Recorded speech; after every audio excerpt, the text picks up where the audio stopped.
Zone that we do not want to be hitting here in North Texas, but COVID-19 hospitalizations expected to top last summer's peak today. Right now, more than 1,900 COVID patients in our local hospitals. Go back to July 4th, that number was less than 400. So we're seeing a big jump.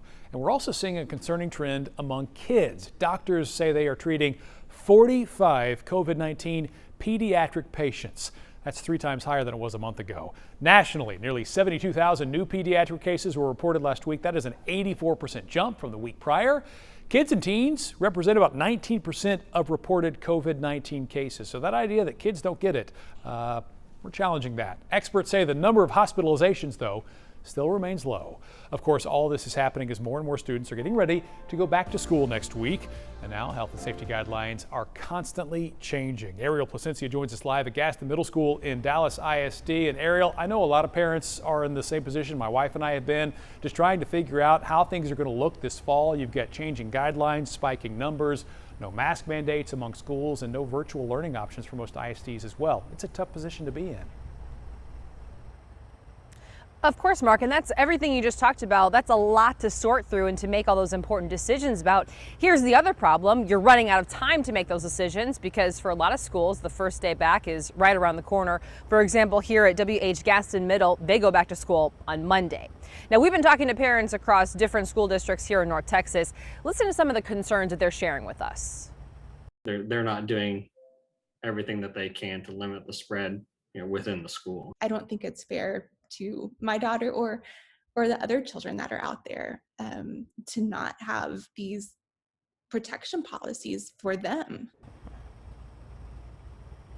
Now, when that mom mentions protection policy, she's talking about things like face masks. Remember, face coverings are optional and teachers cannot enforce wearing them since Governor Greg Abbott's latest executive order prevents mask mandates. So with that in mind, the latest numbers are also showing that kids are getting sick. On Wednesday, Cook Children's reported 24 kids hospitalized with COVID.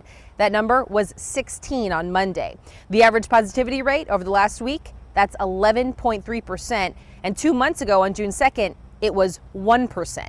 Now that's just numbers from one hospital system. School hasn't even started yet for most. We want her to wear a mask, but she's also 5 and she's going to forget or touch it and take it off. It tugs on your heart and it's scary.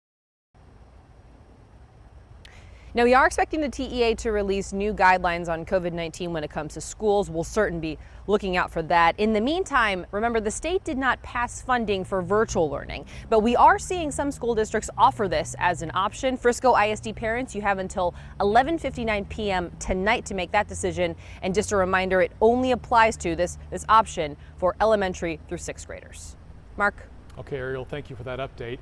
As 2 more major North Texas health groups say they will require employees to be COVID vaccinated. Children's Health says all employees have to be vaccinated by October 1st. Cook Children's says employees have until noon on September 27th to get their shots. Both units say more than half of their staff is already vaccinated. Of course, as we see more and more companies requiring COVID vaccines, the state of Texas has a warning for employers. We're going to go in depth around 6:50 later on this morning.